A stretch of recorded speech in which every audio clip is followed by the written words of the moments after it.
So I started my first business when I was a senior in high school. Now, this was a time when like a lot of people I went to high school with was going away to college and thinking that that was the way to success. And I remember it was like this was not when being an entrepreneur or starting a business was cool, right? Nobody was talking about it. This was before the way social media. There was no Instagram at the time. This was in 2005. So it was a different landscape, right? So I remember starting a business was, it was different. It was kind of looked down upon. And so one situation that stood out to me is when we were setting up in my grandfather's garage to set up all of our screen printing equipment to start our business. And one of my friends that had went away to college was visiting for, I don't know, the holiday break or something like that. And I remember we kind of lost touch when he went away to school and he hit me up when he was in town. I told him to pull up. So he came to the house and I remember I had the garage like all cleaned out and cleared out. And he came up and was just like, kind of like had a disappointment or like a disappointment look in his face, right? Like he was kind of like disappointed or whatever. And I remember I was like super optimistic and excited. I'm like, yeah, we're about to start this business. The equipment comes in, blah, blah, blah. And I just remember he just like looked at me and just like shook his head and like turned around and like left and got in the car and like drove off. And I remember I was just sitting there thinking about like, okay, 2 plus 2 equals 4. But so does 3 plus 1. Now, let me explain what that means.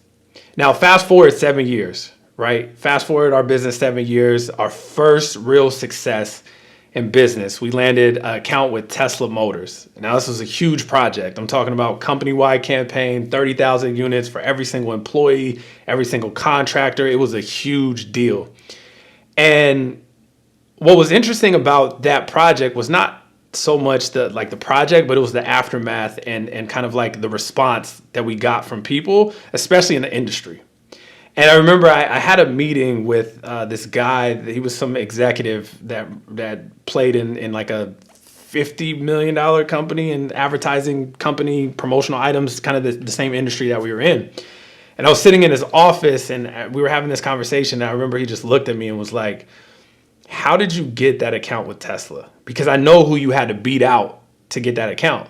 And we were small. We were a small screen printing shop, like only had a few employees. And it was pretty interesting that we got this account. But I just remember he was so fascinated because he just said, that just doesn't happen. Like usually these go to the big dogs, right? The big accounts, the big companies.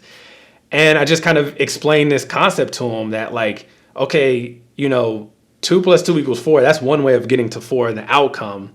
But so does 3 plus 1. And so the reason and the concept that I explained to him is like most companies go in and they try to sell people, right? They try to just take, ask, right? There's no real relationship that is being built. And so the approach that we took is we had our product line doing everything different, which we built a relationship with the people from Tesla. And we were doing a bunch of speaking and doing stuff, speaking with youth and doing like youth events and stuff like that about entrepreneurship and kind of like sharing the things that I've learned and just kind of like really building a relationship in the community and not just with Tesla, but just like I said, in the general community. And so we really focused on just building a relationship, not so much of like asking for the sale, but more so building the relationship. And for us being able to do that, we ended up getting the account. And so what's crazy about the whole kind of concept about that in the story, it kind of correlates to thinking that, the 4 is the outcome, right? And for us, it was getting the Tesla account, right? That was success for us. And I think that a lot of times when people are operating and doing stuff, whether that's starting a business or having an idea, especially starting a business, they think that there's one way of getting to that end result, right? But there's multiple ways of how you can get to that end result. You just have to be open-minded and be able to kind of see and be able to look at situations differently. And so like with the rise of social media, right, you got so many people, all these internet gurus talking about, oh, you have to follow these 4 steps to success, or you have to do it this, and this way. And the crazy part is what worked for them may not work for you, right? So like take bits and pieces of people's story and advice and stuff like that to be able to apply to your situation. Because again, like I said, I'm sharing a story and maybe you find 10% from what I'm talking about that will apply to your situation. And you see somebody else and you can take 10% from them and you could customize it and make it your own.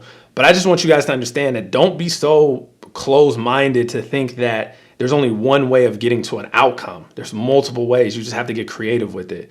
And so like going back to the story of him and looking at that and coming to my house and with that look of disappointment, you know, in his mind, 2 + 2 was the only way to get to 4, which was going to college, right? And I think the way that I was looking at it is that, you know, 3 + 1 also can get you there as well.